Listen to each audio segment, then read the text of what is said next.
चलें बेटा, अस्सलाम वालेकुम वरहमतुल्लाहि वबरकातुह. We are going to talk about the new assignment, the new chapter, that is chemical equilibrium, right? I hope you have enjoyed the redox reactions. I hope you are done with redox yourself as well, because it's not only important that the teacher should finish with something, it's more important that you have to finish it yourself as well. I'll be providing the assignment and in fact Eid तक मैं आपको time दूंगा वो assignment को complete करने के लिए, और उसके बाद जो है will be actually doing an interaction on that assignment so that if there are any doubts in redox reactions we can clear those doubts as well. बहरहाल केमिकल इक्विलिब्रियम की बेटा बात करेंगे आप. ये चैप्टर जो है पूरी फिजिकल केमिस्ट्री में से सबसे इंपॉर्टेंट चैप्टर है when it comes to the perspective of NEET और जेई. सबसे इंपॉर्टेंट चैप्टर. कई दफा इसमें से 4 क्वेश्चंस भी आते हैं, कई दफा 3 भी आते हैं, मगर 2 से कम तो कहीं गए ही नहीं. ठीक है, चैप्टर बड़ा है, बहुत बड़ा चैप्टर है. It will take lot of time, and in the meantime after we are done with Eid, maybe we might reduce the class duration, but we might add one more class because आपको syllabus काफ़ी ज़्यादा भी करना है और उसमें हमें एक और क्लास की एडिशनल हेल्प की ज़रूरत पड़ेगी, राइट? लेकिन फ़िलहाल एज ऑफ नाउ चूँकि रमज़ान है और इस वक्त आपके पास बेटा टाइम भी काफ़ी रेस्ट्रिक्टेड होता है, इसलिए let's just do with one class only and let's start with the new chapter, that's chemical equilibrium. Chemical equilibrium बेटा, इसमें जाने से पहले आपको असल में 2 तरह की रिएक्शंस का आइडिया होना चाहिए. One is called as the irreversible reaction and the other is what we call as reversible reaction. Fine बेटा, अगर आप बोर्ड पे देखें, इरिवर्सिबल रिएक्शंस आपके पास हैं, reactions which take place in one direction only. जो भी कोई रिएक्शंस बेटा सिर्फ एक ही डायरेक्शन में कैरी आउट होती हैं, मगर कौन सी डायरेक्शन में, that's forward direction, are said to be irreversible, right? जो भी कोई रिएक्शंस सिर्फ एक ही डायरेक्शन में कैरी आउट होती हैं, इन सारी रिएक्शंस को बेटा इरिवर्सिबल रिएक्शंस के नाम से जाना जाएगा, राइट? दैट मीन्स जब भी रिएक्टेंट प्रोडक्ट में कन्वर्ट होगा लेकिन प्रोडक्ट वापस रिएक्टेंट में कन्वर्ट नहीं हो सकता बेटा, तब जाके ऐसे रिएक्शंस को हम कहते हैं इरिवर्सिबल. हमारे पास एग्जाम्पल्स आपके पास यहां पे हैं. यू कैन सी आपके पास है बेटा potassium, right? You can see potassium perchlorate, potassium chlorate, sorry, KClO3. ठीक है, KClO4 अगर होता तो उसको पोटेशियम परक्लोरेट कहते हैं. पोटेशियम क्लोरेट सॉलिड यहां पे डिकम्पोज होके पोटेशियम क्लोराइड और ऑक्सीजन गैसेस लिबरेट कर रहा है. This reaction takes, when it is carried out in an open vessel, this reaction takes place in the forward direction only. ये reaction का backward direction में carry out होना in an open vessel बिल्कुल possible ही नहीं है. So that way, this reaction under given conditions takes place in one direction only. ऐसी reactions को बेटा आप irreversible reactions के नाम से जानते हैं. इसी तरह से अगर आप मीथेन को बर्न करते हैं बेटा in presence of oxygen gas CH4 plus twice O2, it results in the formation of carbon dioxide gas plus we have twice H2O. और इस रिएक्शन में भी आप ऑब्जर्व करते हैं बेटा, जब भी आप किसी फ्यूल को बर्न करते हैं, चाहे methane, ethane, propane, carbon, coal, coke, charcoal, whatever, right? whenever you are burning any fuel, it gets converted into smoke and ash, right? So और दुनिया की कोई ताकत ऐसी नहीं है अब तक, ठीक है, अल्लाह की मर्जी के बगैर, जो कि इस ऐश को, इस स्मोक को वापस कंबाइन करके फ्यूल में कन्वर्ट करे. यानी कि ये रिएक्शन जो है ये फॉरवर्ड डायरेक्शन में कैरी आउट तो हो जाती है, आपका फ्यूल बर्न होके कार्बन डाइऑक्साइड वाटर तो बनाता है, मगर बेटा कभी ऐसा नहीं होता कि ये वाटर वेपर्स और ये कार्बन डाइऑक्साइड कंबाइन होके वापस अपना फ्यूल दे, ऐसा पॉसिबल नहीं होता. ऐसी रिएक्शंस बेटा जो कि सिर्फ एक ही डायरेक्शंस में कैरी आउट हो जाएं, ऐसी रिएक्शंस को बेटा इरिवर्सिबल कहा जाता है. मगर इसके कंपैरिजन में अगर कोई रिएक्शन ऐसी है, ठीक है, अगर कोई रिएक्शन ऐसी है which takes place in both forward as well as in backward directions, right? जैसे यहां पे नाइट्रोजन और हाइड्रोजन आपस में कंबाइन होके अमोनिया बना लेते हैं, ठीक है, लेकिन जो ही ये रिएक्शन फॉरवर्ड डायरेक्शन में जाती है, नाइट्रोजन हाइड्रोजन कंबाइन होके अमोनिया बनता है, ये अमोनिया की वापस टेंडेंसी रहती है कि ये नाइट्रोजन हाइड्रोजन वापस बना सकता है. That way, this reaction takes place in both forward as well as in the backward direction. तो ऐसी reactions को बेटा हम कहते हैं reversible reactions. इसी तरह से कैल्शियम कार्बोनेट को अगर हम डिकम्पोज करते हैं in a closed vessel, calcium carbonate solid, it results in the formation of calcium oxide solid plus carbon dioxide gas. This reaction is found to take place in the forward direction as well as in the backward direction. That means बेटा ये reaction भी फिर से by definition क्या बनेगी? Reversible. Now comes the first question कि what makes a reaction to take place in one direction only and what makes a reaction to take place in both forward as well as the backward directions, right बेटा? याद रखना, it is the matter of stability only. अगर कोई भी reaction ऐसी है जिसमें product बहुत ज्यादा स्टेबल होता है as compare to reactant, right? अगर किसी भी रिएक्शन में प्रोडक्ट बहुत ज्यादा स्टेबल होता है एज कंपेयर टू रिएक्टेंट, जैसे कि आपने पिछली स्लाइड में देखा था बेटा कि यहां पे रिएक्टेंट प्रोडक्ट में कन्वर्ट तो होता है मगर प्रोडक्ट वापस में कन्वर्ट नहीं होता इनटू द रिएक्टेंट, क्योंकि इस रिएक्शन का प्रोडक्ट जो बनता है ये बेटा बहुत ज्यादा स्टेबल होता है as compare to the reactant. जब भी किसी रिएक्शन में प्रोडक्ट ज्यादा स्टेबल होगा एज कंपेयर टू रिएक्टेंट, याद रखना बेटा वहां पे रिएक्टेंट प्रोडक्ट में कन्वर्ट तो होगा मगर ये प्रोडक्ट कभी भी वापस रिएक्टेंट में कन्वर्ट नहीं होता है. और ऐसी रिएक्शन सिर्फ फॉरवर्ड डायरेक्शन में कैरी आउट होती है, इनका बैकवर्ड डायरेक्शन में कैरी आउट होना पॉसिबल नहीं होता. और इन सारी रिएक्शंस को बेटा हम इररिवर्सिबल रिएक्शंस के नाम से जानते हैं. सो दैट वे ये रिएक्शन जो है बेटा दे विल बी इररिवर्सिबल.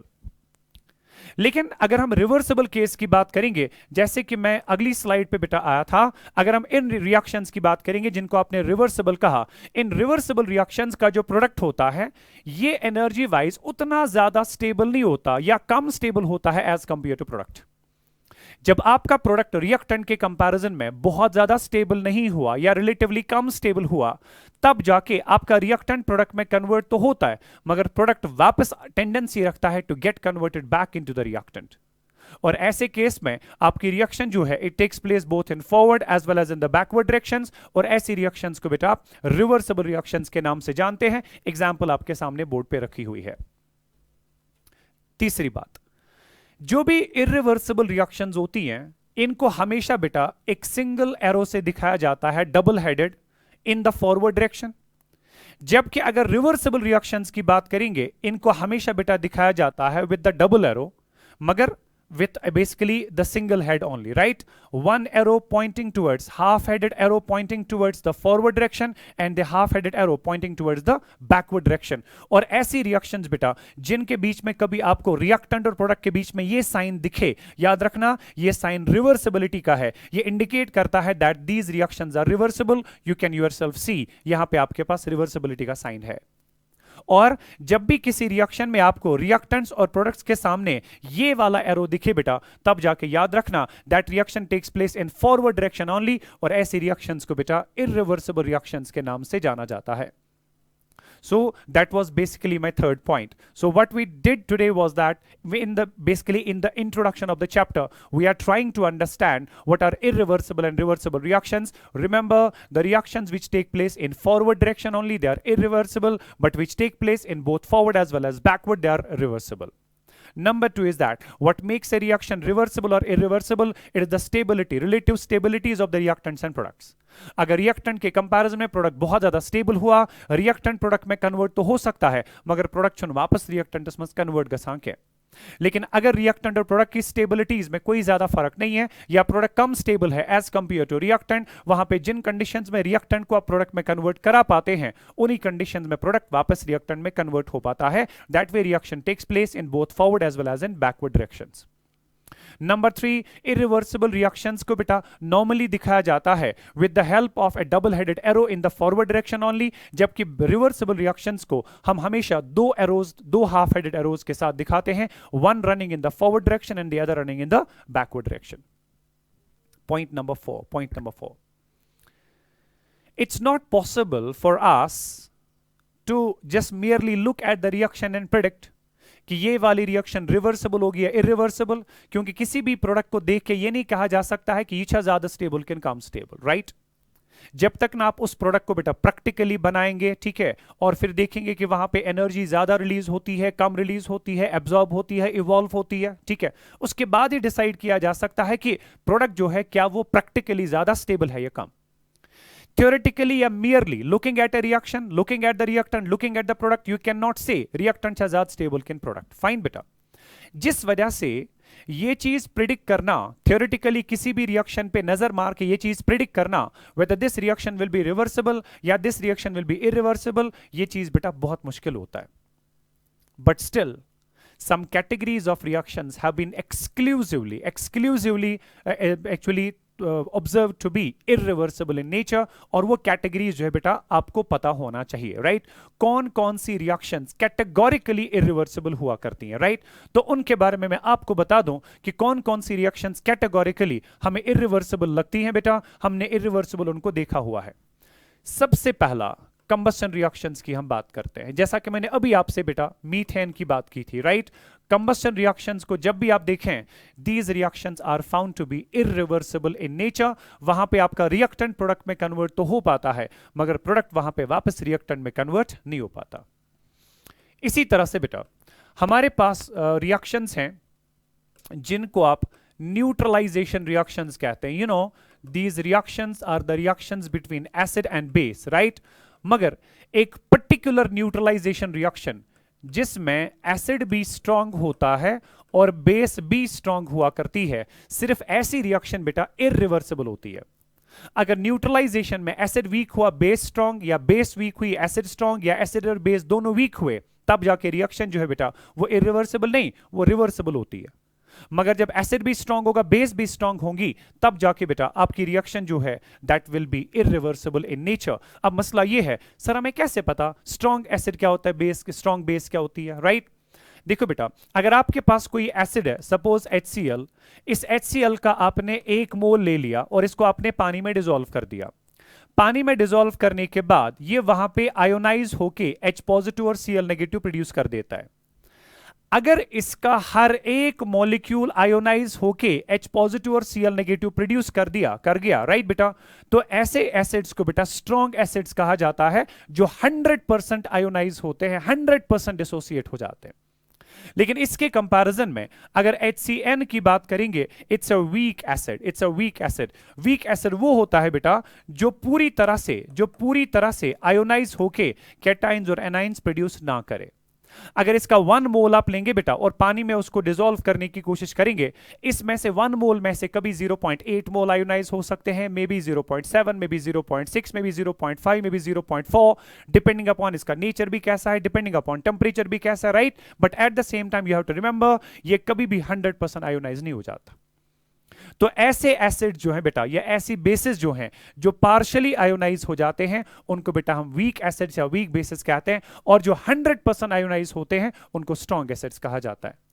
तो जब भी कोई न्यूट्रलाइजेशन रिएक्शन होती है between the strong acid and the strong base, please याद रखना बेटा ऐसी रिएक्शंस हमेशा क्या होती हैं, इरिवर्सिबल। फॉर एग्जांपल, मेरे पास स्ट्रॉन्ग एसिड जो है दैट्स HCl, राइट? मेरे पास स्ट्रॉन्ग बेस जो है बेटा दैट इज NaOH। जब इन दोनों के बीच में न्यूट्रलाइजेशन रिएक्शन होती है, it results in the formation of salt and water. आपका यहां पे NaCl एक्वियस बनता है, besides that we get H2O liquid as well. और ये रिएक्शन जो है बेटा, it's a neutralization reaction between the strong acid and the strong base. Your HCl is a strong acid, your NaOH is a strong base, और ये reaction जो होती है that is irreversible in nature. So that was my second category, neutralization reaction between strong acid and strong base, they are irreversible. Likewise बेटा, जो हमारे पास precipitation reactions होती हैं,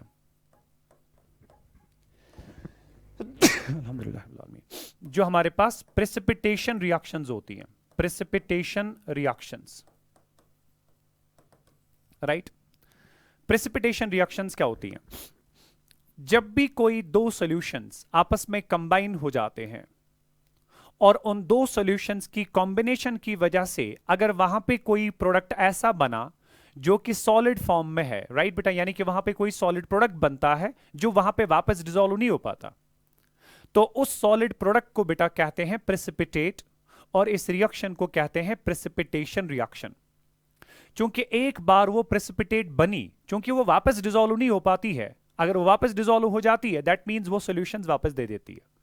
और अगर उसने वापस सॉल्यूशंस को दे दिया जो आपस में रिएक्ट कर रहे थे तो तब जाके रिएक्शन रिवर्सिबल हो गई। मगर चूंकि प्रेसिपिटेट जो बनती है वो वापस डिसॉल्व नहीं हो पाती, इस वजह से रिएक्शन जो है सिर्फ फॉरवर्ड डायरेक्शन में कैरी आउट होती है, ना कि बैकवर्ड। और ऐसी रिएक्शंस को भी हमेशा बेटा क्या लेंगे, irreversible in nature. For example, if we talk about, I'll take one example in precipitation case बेटा। For example, मेरे पास सिल्वर नाइट्रेट सोल्यूशन है, राइट? सिल्वर नाइट्रेट का एक्वियस सोल्यूशन मेरे पास है, और इस सिल्वर नाइट्रेट सोल्यूशन के साथ मैंने सोडियम क्लोराइड सोल्यूशन बेटा ऐड कर दिया, राइट?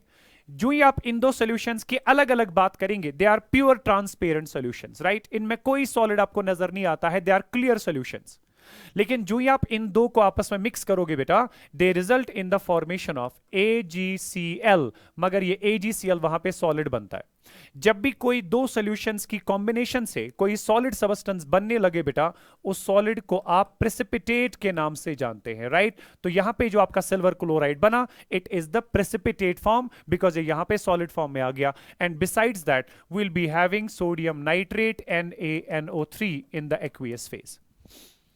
क्योंकि इस रिएक्शन में प्रेसिपिटेट बनी, रिएक्शन को क्या कहेंगे बेटा, प्रेसिपिटेशन रिएक्शन। और जब भी आपको कोई रिएक्शन लगे कि वो प्रेसिपिटेशन रिएक्शन होती है बेटा, that precipitation reaction will be always irreversible in nature.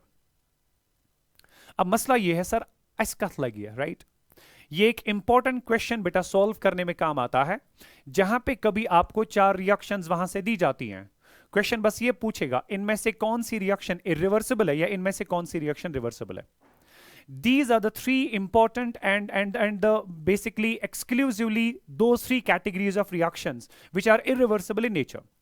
तो आपको क्या करना है, आपने देखना है कि जो 4 ऑप्शंस मेरे को दिए हुए हैं उनमें से कौन सी रिएक्शन ऐसी है जो इन 3 कैटेगरीज में फॉल करती है, that reaction has to be irreversible. और अगर कोई रिएक्शन बेटा इन कैटेगरीज में आपको लगा वो फॉल नहीं कर रही है, you can consider that reaction to be reversible. Exceptions are always there. Is that part clear बेटा? So that was my first concept for the day. Irreversible और रिवर्सिबल रिएक्शंस क्या होती हैं बेटा, और हम कैसे प्रिडिक्ट कर सकते हैं, कैसे जान सकते हैं क्या मेरी रिएक्शन इरिवर्सिबल है या मेरी रिएक्शन रिवर्सिबल है। स्टेबिलिटी ऑफ प्रोडक्ट की बेसिस पे हमने वो चीज देख लिया। फिर रिवर्सिबल इरिवर्सिबल को रिप्रेजेंट कैसे करते हैं और कौन सी categories of reactions exclusively irreversible है, वो भी सारी चीजें बेटा मैंने आपके सामने रख दी है, ठीक है? यहां से आगे जो है आई will be talking about the next state now, right? That is the equilibrium state.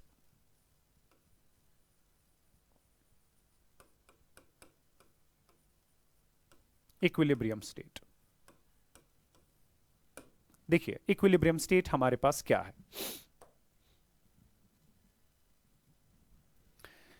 जो हमारे पास बेटा रिवर्सिबल रिएक्शंस होती हैं, in case of reversible reactions initially क्या होता है, हमारे पास initially the rate of forward reaction is maximum, right, which decreases with time, while backward rate is 0 which increases with time, ठीक?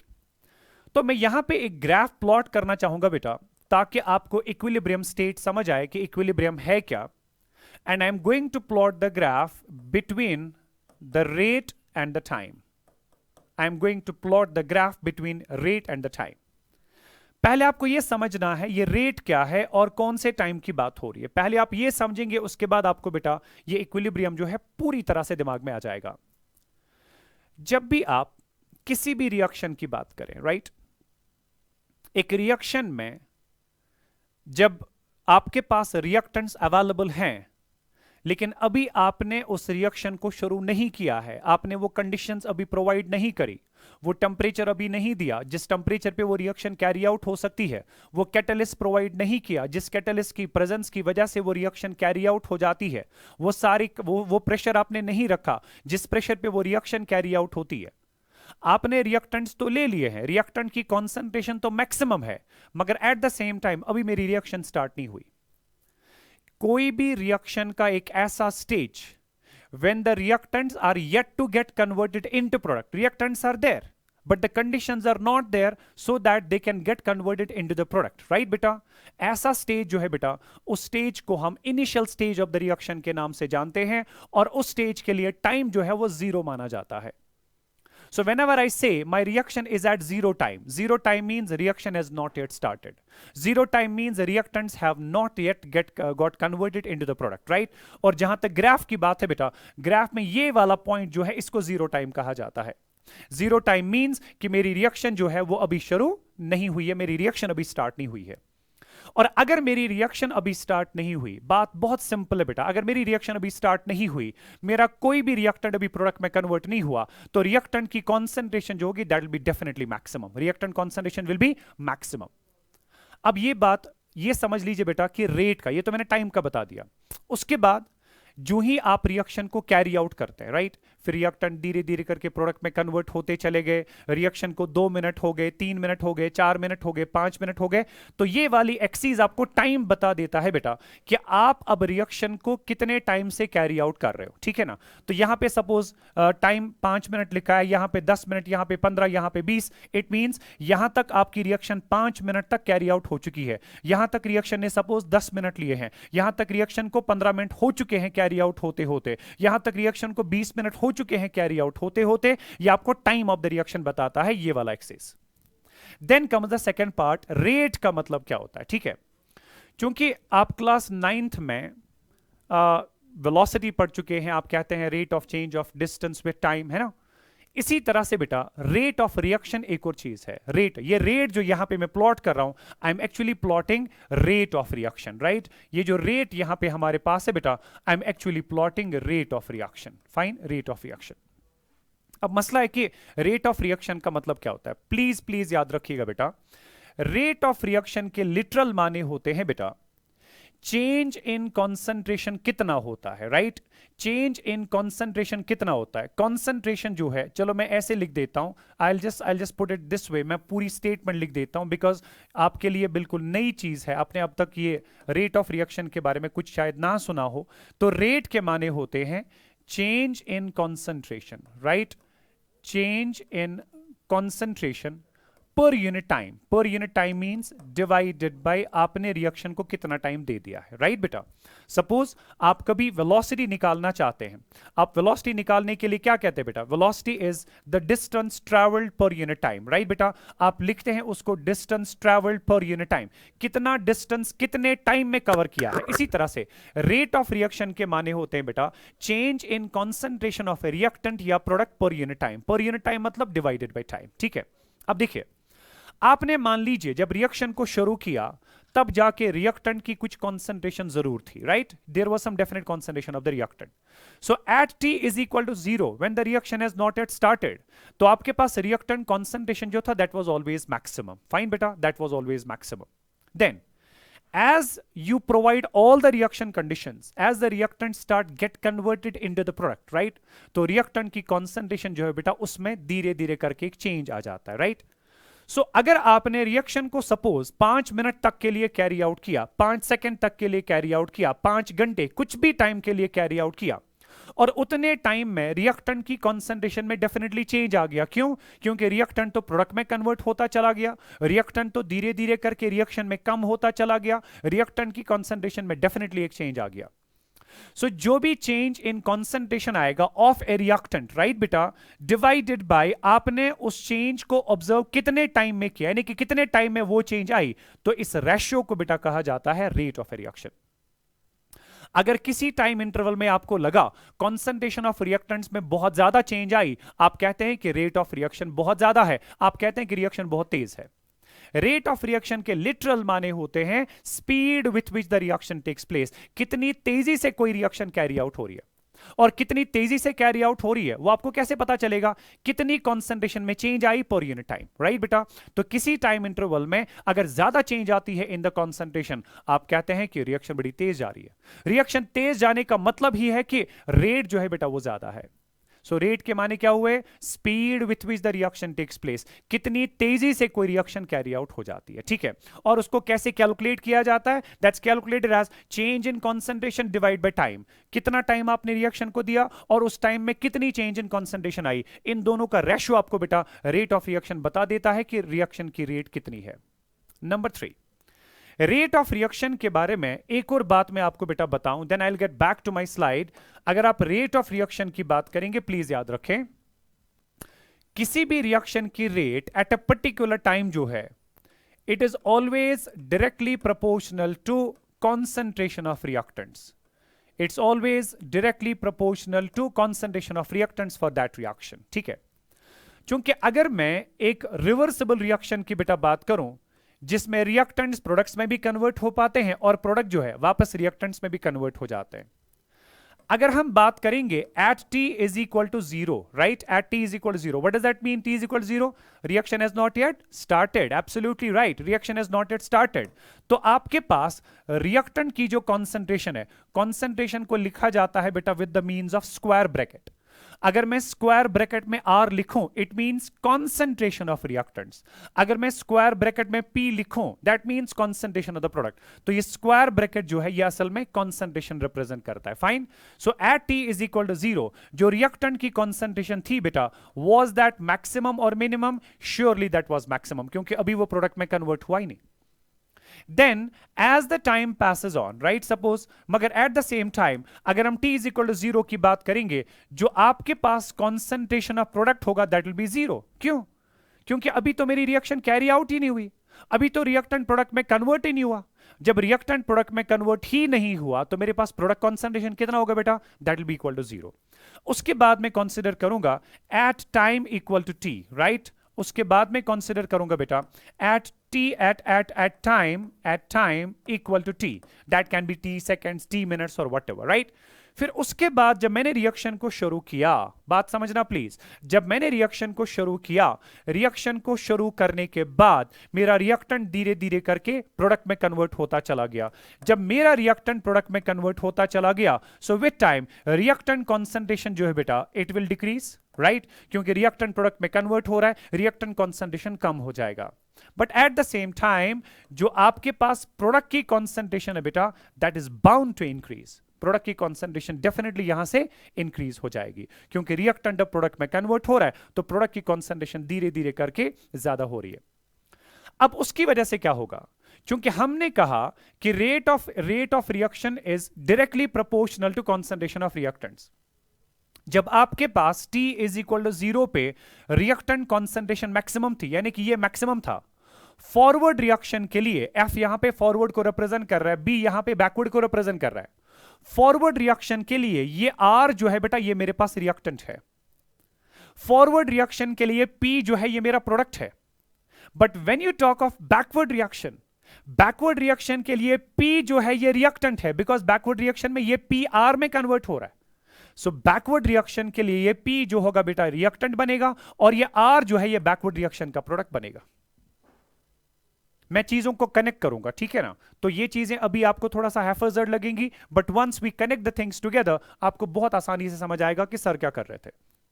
मैंने शुरू किया कि rate of reaction is directly proportional to concentration of reactants. जहां पे reactant की concentration ज्यादा होती है, फाइन बेटा, किसी भी रिएक्शन में जब रिएक्टेंट कॉन्सेंट्रेशन ज्यादा होती है, रिएक्टेंट कॉन्सेंट्रेशन ज्यादा मींस रिएक्टेंट्स के काफी ज्यादा number of moles per unit volume मौजूद है. बिकॉज मैं कॉन्सेंट्रेशन आपके लिए डिफाइन कर चुका हूं बेटा. कॉन्सेंट्रेशन को ब्रॉडली डिफाइन किया जाता है number of moles of A substance divided by volume, right, यानी कि number of moles per unit volume. तो किसी भी रिएक्शन सिस्टम में पर यूनिट वॉल्यूम जितने ज्यादा नंबर ऑफ मोल्स रिएक्टेंट्स के मौजूद होंगे बेटा, उतना हम कहते हैं कॉन्सेंट्रेशन ऑफ द रिएक्टेंट ज्यादा है. सो जितना नंबर ऑफ मोल्स रिएक्टेंट्स के ज्यादा मौजूद होंगे पर यूनिट वॉल्यूम, उतना हम कहेंगे कॉन्सेंट्रेशन ज्यादा है. मगर पर यूनिट वॉल्यूम जब भी नंबर ऑफ मोल्स ज्यादा होंगे ते मतलब हो ना रिएक्टेंट्स आसन वारिया क्लोज पानवेन. और जब भी रिएक्टेंट्स एक दूसरे के ज्यादा नजदीक होते हैं, उनके आपस में कोलाइड होने के चांसेस ज्यादा हैं. तो जब रिएक्टेंट्स के आपस में कलीजन ज्यादा है, चांसेस ज्यादा हैं, ठीक है, जब रिएक्टेंट कॉन्सेंट्रेशन ज्यादा होता है तब जाके रिएक्टेंट्स के बीच में कलीजन्स के चांसेस ज्यादा बनते हैं. जब तक ना रिएक्टेंट्स आपस में कोलाइड करते हैं तब तक वो प्रोडक्ट्स में कन्वर्ट नहीं हो पाते. हमारे पास एक थ्योरी है that's called as collision theory of reaction rates, जो ये बताती है बेटा कि जब तक ना रिएक्टेंट्स आपस में कोलाइड करते हैं तब तक प्रोडक्ट नहीं बनता. सो जब आप किसी भी रिएक्शन की बात करोगे, जितना रिएक्टेंट कॉन्सेंट्रेशन ज्यादा होती है उतना वहां पे रिएक्टेंट्स एक दूसरे के ज्यादा नजदीक होते हैं, उतना उनके बीच में कलीजन ज्यादा होते हैं, और जितना रिएक्टेंट्स के बीच में कलीजन ज्यादा होंगे उतना वो प्रोडक्ट्स में ज्यादा कन्वर्ट हो पाते हैं. और जितना रिएक्टेंट ज्यादा प्रोडक्ट में कन्वर्ट हो जाएगा उतना आप कहेंगे रिएक्शन तो बहुत तेज कैरी आउट हो रही है। रिएक्शन किस स्पीड से कैरी आउट होती है उसको रेट ऑफ रिएक्शन कंसीडर किया जाएगा। So that way you can say बेटा कि जब हम किसी भी रिएक्शन के रेट की बात करते हैं it is directly proportional concentration of reactant. जितना कंसंट्रेशन ज्यादा उतना रिएक्टेंट्स के बीच में कलीजन ज्यादा, उतना रिएक्टेंट्स का प्रोडक्ट्स में कन्वर्ट होना ज्यादा पॉसिबल है, उतना वहां पे बेटा रिएक्शन तेजी से कैरी आउट हो रही है, मतलब उतना रेट वहां पे ज्यादा है। अब क्या होगा जब t इज इक्वल टू 0 की बात हम करते हैं किसी भी रिवर्सिबल रिएक्शन में at t is equal to 0 की जब आप बात करोगे आपके इसका मतलब ये हुआ reaction is not yet started, reactant concentration is maximum. Fine, चूंकि रिएक्टेंट कंसंट्रेशन मैक्सिमम है मगर eight the same time product की कंसंट्रेशन क्या है, दैट इज 0। सो आप मुझे बताइए फॉरवर्ड रेट जो है वो उसके लिए रिएक्टेंट कौन है, that is R। Forward rate के लिए R मेरे पास रिएक्टेंट है, तो फॉरवर्ड रिएक्शन रेट जो है बेटा क्योंकि उसकी रेट डिपेंड करेगी upon the concentration of the reactants. So जितना इनिशियली रिएक्टेंट कंसंट्रेशन मैक्सिमम होगा उतना रेट ऑफ फॉरवर्ड रिएक्शन जो होगा बेटा that will be maximum, right. So I will be using this one कि at t is equal to 0 rate reactant concentration is maximum, product concentration is 0। उसकी वजह से क्या होगा बेटा, दो इंपॉर्टेंट पॉइंट्स आएंगे, एक तो ये रेट ऑफ फॉरवर्ड रिएक्शन जो होगा दैट विल बी मैक्सिमम और रेट ऑफ बैकवर्ड रिएक्शन जो होगा that will be equal to 0। The point is sir how, why, कैसे रेट ऑफ बैकवर्ड रिएक्शन 0 होगा, क्योंकि बैकवर्ड रिएक्शन के लिए ये बनता है रिएक्टेंट। बैकवर्ड रिएक्शन में P कन्वर्ट हो रहा है इनटू R, जो आपकी रिएक्शन का प्रोडक्ट है वो बैकवर्ड रिएक्शन का रिएक्टेंट है। जब T इज इक्वल टू 0 पे कोई प्रोडक्ट था ही नहीं, that means backward reaction carry out ही नहीं होगी। जब बैकवर्ड रिएक्शन कैरी आउट ही नहीं हुई दैट मींस बेटा बैकवर्ड रेट जो है वो ऑब्वियसली क्या बनेगा, 0। मगर initially at t is equal to 0 reactant concentration was maximum. Forward reaction के लिए जब रिएक्टेंट कंसंट्रेशन मैक्सिमम हुआ तो फॉरवर्ड रेट जो होगी बेटा that will be also maximum. So at t is equal to 0, forward rate is maximum and backward rate is equal to 0. I'll get back to my slide जहां से बेटा हमने इसको लिया हुआ था, that is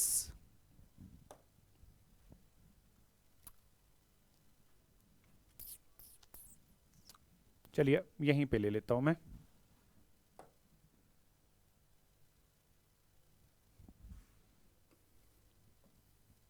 We were going to plot rate as a function of time. Okay, rate as a function of time. तो at t equals to 0 rate of forward reaction was maximum. So चूंकि ये वाली axis आपको rate के बारे में बता रही है और ये वाली एक्सिस आपको टाइम के बारे में बता रही है, at t is equal to 0 rate of forward reaction was maximum. So ये वाला पॉइंट जो है कुछ हायर रेट को रिप्रेजेंट कर रहा है, तो जाहिर सी बात है ये वाला point rate of forward reaction को रिप्रेजेंट करेगा। Fine, but at the same time rate of backward reaction was 0, क्योंकि इस पॉइंट पे रेट भी 0, इस पॉइंट पे टाइम भी 0, that means rate of backward reaction जो बेटा वो इस पॉइंट से शुरू होगा। So this point will also represent the rate of backward reaction. So at t is equal to 0, rate of forward reaction is maximum, but rate of backward reaction is 0. ठीक है, उसके बाद क्या हुआ था, उसके बाद क्या हुआ था आप खुद देखिए बेटा। हम अपनी स्लाइड पे वापस जा रहे हैं, जो मैंने पिछली स्लाइड आपको दिखाई थी, वापस जाइए। At t is equal to 0, reactant concentration was maximum, जिसकी वजह से forward rate जो थी बेटा that was maximum, product concentration was 0, तो backward rate जो थी that was also equal to 0. Now as the time passes on, at some time t, जब मैंने रिएक्शन को टाइम दे दिया, रिएक्शन को टाइम देते देते रिएक्टेंट किस में कन्वर्ट होगा, प्रोडक्ट में। अब मैंने वो सारी कंडीशंस प्रोवाइड की, मैंने टेम्परेचर रिक्वायर्ड दे दिया, मैंने प्रेशर रिक्वायर्ड दे दिया, मैंने कैटलिस्ट रिक्वायर्ड दे दिया, मेरी रिएक्शन कैरी आउट हो रही है, मेरा रिएक्टेंट प्रोडक्ट में कन्वर्ट हो रहा है, रिएक्टेंट धीरे धीरे करके कम हो जाएगा। जब रिएक्टेंट की कॉन्सेंट्रेशन बेटा, जब रिएक्टेंट फॉरवर्ड रिएक्शन का जो रिएक्टेंट है, जो हमारा मेन रिएक्टेंट है, जब इसकी कॉन्सेंट्रेशन धीरे धीरे करके कम हुई, राइट बेटा, मगर एट द सेम टाइम ये खुद किस में कन्वर्ट हो रहा है, प्रोडक्ट में। जब रिएक्टेंट प्रोडक्ट में कन्वर्ट होता चला गया तो प्रोडक्ट की कॉन्सेंट्रेशन जो है बेटा वो ज्यादा होती चली गई। So with time reactant concentration is bound to decrease and product concentration is going to increase. अब देखिए, अगर विद टाइम रिएक्टेंट कॉन्सेंट्रेशन कम हुई, अब खुद सोचिए, विद टाइम रिएक्टेंट कॉन्सेंट्रेशन कम हो रही है, रिएक्टेंट कॉन्सेंट्रेशन कम means number of moles per unit volume reactants के कम हो रहे हैं, और अगर रिएक्टेंट के number of moles per unit volume कम हो रहे हैं दैट मींस रिएक्टेंट दूर दूर होंगे।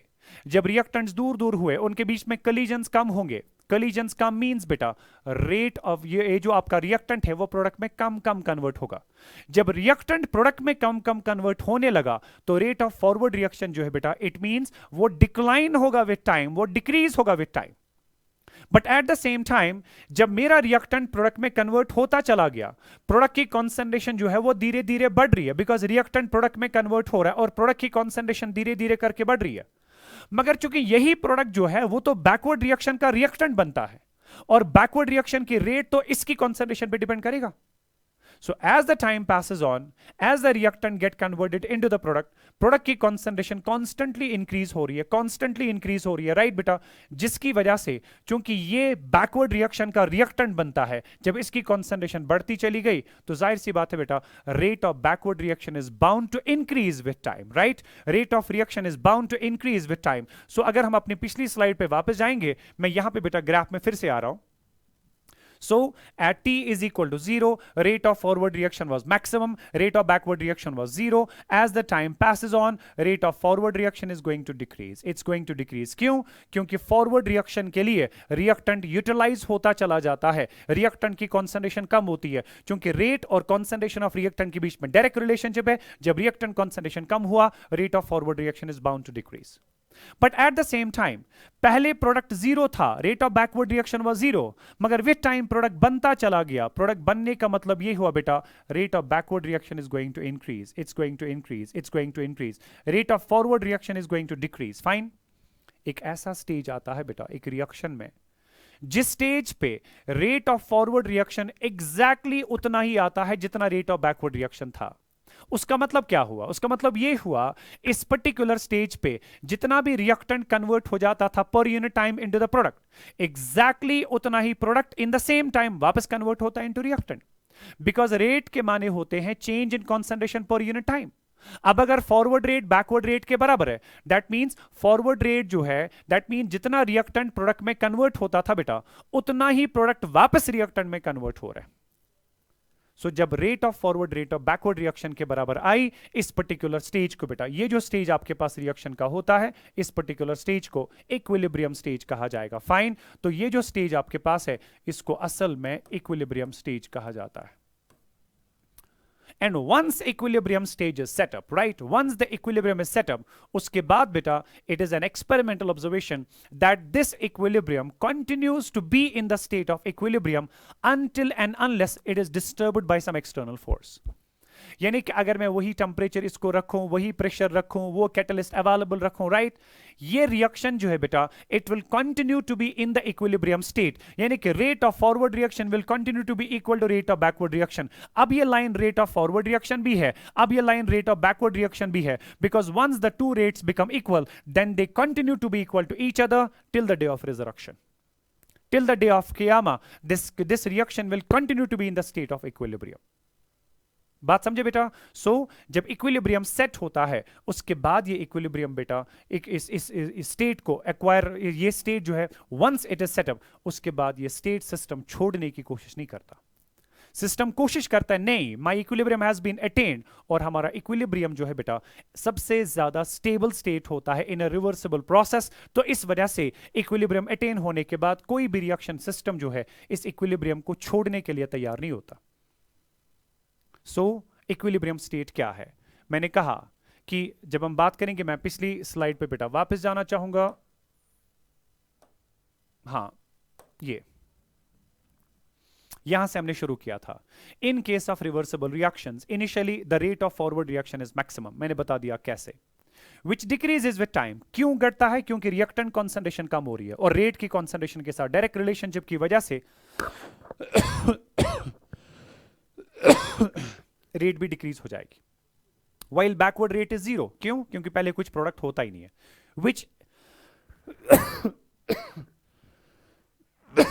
विच increases with time.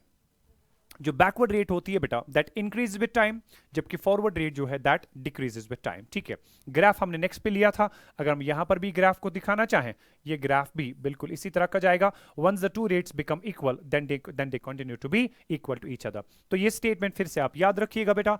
In case of reversible reactions initially the rate of forward reaction is maximum, which decreases with time, while backward rate is zero, right, which increases with time. So backward rate with time बढ़ती है और forward rate जो है with time बेटा घट जाती है. उसके बाद ना या a stage is reached at which the two rates of the opposite reactions, opposite means forward and backward, a stage is reached at which the two rates of the opposite reactions become equal. यानी कि rate of forward reaction जो है बेटा that becomes equal to rate of backward reaction. This stage of a reversible reaction is called the equilibrium stage. इस stage को बेटा क्या कहेंगे? Equilibrium stage. Fine. उसके बाद मैंने statement दी है, once the equilibrium is established, the system continues to be in the state of equilibrium until it is disturbed by some external force. जब तक हमारा equilibrium किसी external force की वजह से disturb नहीं होगा बेटा, तब तक जो है it will continue to be in the state of equilibrium. Fine. So that was brief introduction to equilibrium. क्या होता है जल्दी जल्दी से बेटा 3-4 पॉइंट्स का रिवीजन बता देते हैं. इक्विलिब्रियम में जाने से पहले हमने बात की अबाउट इरिवर्सिबल एंड रिवर्सिबल, और आपको पता है बेटा कॉन्सेप्ट क्या होता है, इरिवर्सिबल रिएक्शंस क्या होती हैं, रिवर्सिबल रिएक्शंस क्या होती हैं.